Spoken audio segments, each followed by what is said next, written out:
My twin sister was buried, but came home for dinner. It began with rain.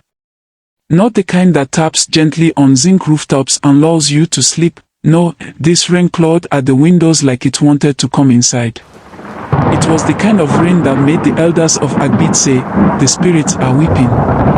Adesuwa Oranse stood by the broken window of her childhood room, staring at the crooked path leading to the sacred forest.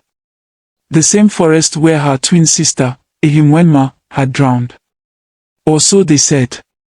They never found her body.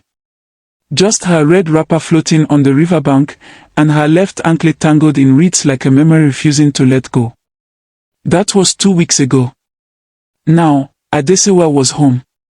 For the burial. For closure. For answers. But all she had were nightmares, and a growing feeling that the dead wasn't done. The morning of the burial, the village square felt like it was holding its breath. No drums. No songs.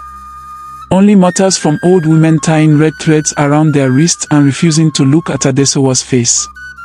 She walked behind the white casket, numb. It was sealed shut, as the elders insisted. No viewing.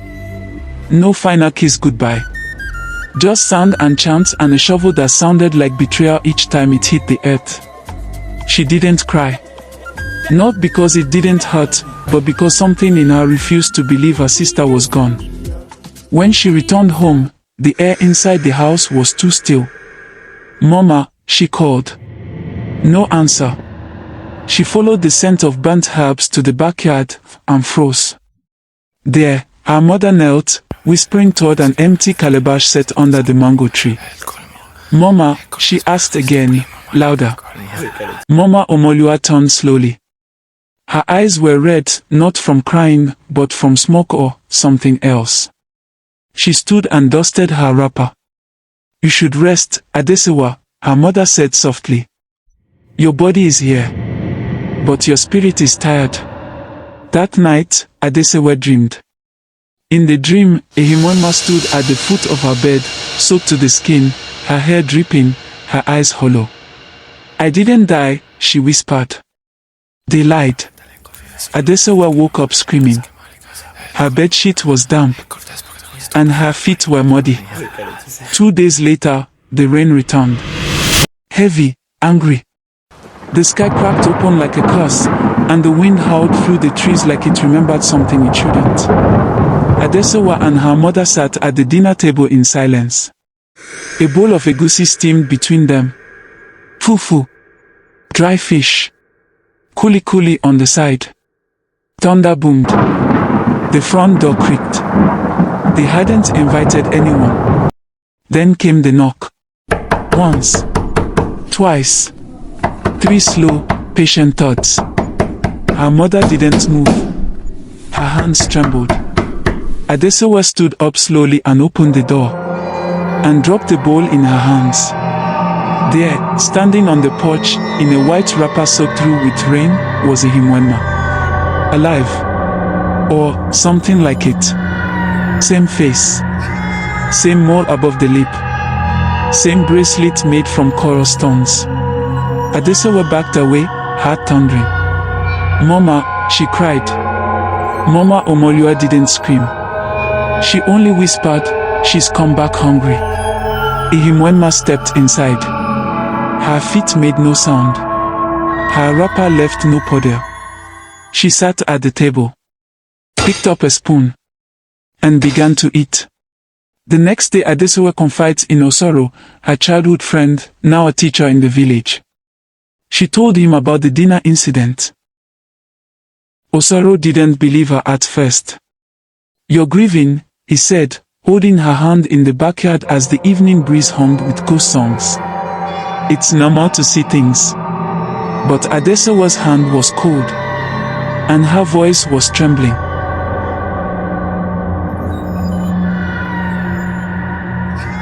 She sat there, Osoro. She ate. She looked at me and said, "You opened my casket, didn't you?" Osoro stiffened. "You didn't." "No. But I wanted to." That night, Adesuwa and Osaro walked through the village toward the old shrine. Chickens scattered. Dogs howled. Doors shut behind them like warnings.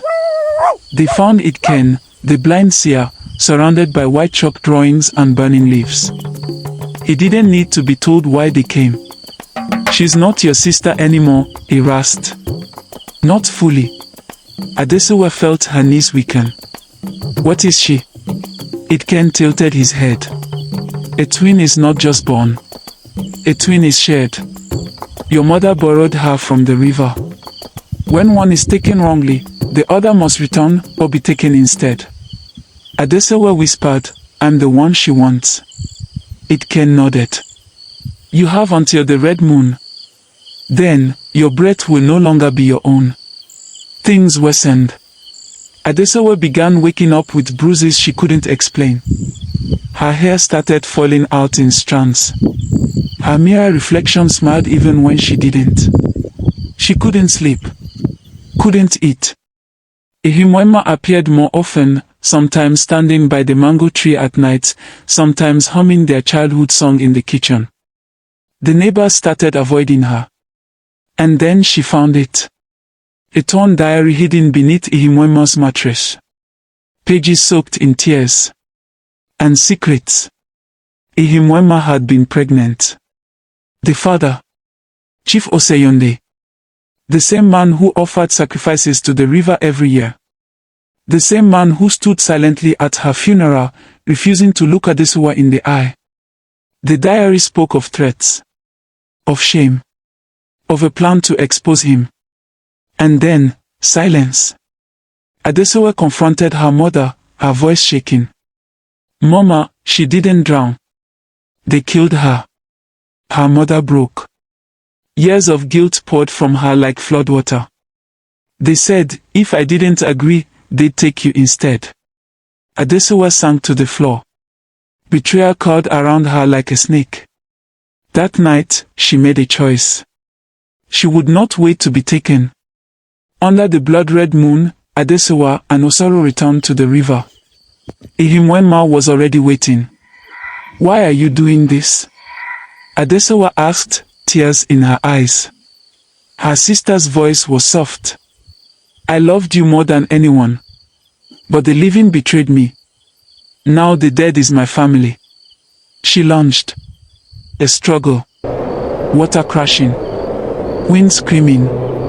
Osaro, with trembling hands, slashed the red cloth he'd bound between Adesuwa and the offering calabash, severing the spiritual bond. Ihimwema shrieked. Then silence. And she was gone. Epilogue. Adesuwa graduated and left Agbede for good. She never spoke of what happened.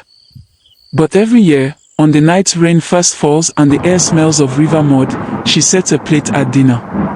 Egusi. Fufu. Dry fish. Just in case. The dead are still hungry.